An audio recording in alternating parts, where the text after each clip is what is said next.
Kamusta mga ka-health? Welcome muli sa ating channel. Ngayon, tatalakayin natin ang isang paksa na maaaring magbago ng iyong agahan. Sino ba ang hindi mahilig sa avocado, di ba? Napaka-creamy, masarap at puno ng sustansya. Pero paano kung sabihin ko sa inyo na hindi ang paglalagay nito sa toast ang pinakamalusog na paraan ng pagkain nito? Oo, tama ang narinig ninyo. Sa video na ito, aalamin natin kung bakit napaka-healthy ng avocado pero bakit dapat mo itong iwasan sa toast. Tara, simulan na natin. Ang hilig sa avocado. Sa mga nakaraang taon, ang avocado ay naging paborito sa ating mga pagkain at may magandang dahilan. Ang avocado ay puno ng healthy fats, fiber at mahalagang bitamina tulad ng potassium, vitamin E at B vitamins. Maganda ito para sa kalusugan ng puso, nakakatulong magpababa ng bad cholesterol at nagpapaganda pa ng balat. Hindi na nakapagtataka kung bakit patok na patok ang avocado toast sa buong mundo. Pero ito ang dapat tandaan. Bagamat ang avocado ay isang superfood, ang paraan ng pagkain natin nito ay mahalaga rin. Ang problema sa avocado toast. Ano nga ba ang issue sa avocado toast?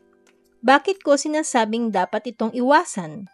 Ito ay dahil sa ilang mga bagay, control sa dami, calorie density, at kung ano ang sinasama mo rito. Ang avocado ay puno ng healthy fats na maganda pero mataas din ito sa calories. Ang isang medium na avocado ay may 250 to 300 calories at hindi pa kasama ang calories ng tinapay.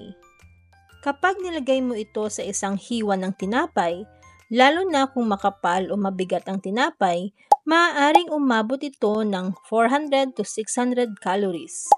Mas mataas pa kung magdadagdag ka ng itlog, keso o bacon. Ang problema sa kontrol ng dami. Napakasarap ng avocado, kaya madaling mapasobra sa pagkain nito. Ang tamang dami ng avocado ay karaniwang 1/3 ng medium na avocado. Pero gaano kadalas tayong gumagamit ng kalahati o minsan buong avocado? Dito nagkakaproblema. Hindi mo namamalayan, malaking bahagi na ng iyong arawang calorie intake ang nauubos mo sa isang pagkain lamang. Kahit healthy fat ito, taba pa rin ito. At mabilis itong dumadami. Lalo na kung sinusubukan mong magbawas ng timbang o magpanatili ng balancing dieta. Balancing nutrisyon. Ang isa pang problema sa avocado toast ay kadalasang kulang ito sa balancing nutrisyon. Habang nakakakuha ka ng healthy fats at fiber, maaaring kulang ka sa protina at iba pang nutrients na nagpapanatili ng lakas at sigla. Mahalaga ang protina para sa pagpapanatili ng muscle mass, pagpapahaba ng pakiramdam ng busog at kabuuang kalusugan. Sa kasamaang palad, maraming avocado toast recipes ang kulang sa protina upang maging isang tunay na balanseng pagkain. Oo, maaari kang magdagdag ng toppings tulad ng itlog, smoked salmon, o nuts, pero mas tataas pa ang calories nito na maaaring gawing full meal ang simpleng merienda. What? Mas magandang alternatibo. Kaya, ano ang dapat mong gawin? Paano mo ma-enjoy ang avocado nang hindi nasosobrahan? Isang magandang option ay ang gawing bahagi ng balansing pagkain ang avocado sa halip na ito lang ang bida ng iyong merienda. Halimbawa, magdagdag ng ilang hiwa ng avocado sa salad o grain bowl upang makuha ang benepisyo nito nang hindi nasosobrahan sa calories. Pwede mo ring subukan ng avocado sa smoothie para sa creamy texture o gawing topping sa grilled chicken o isda.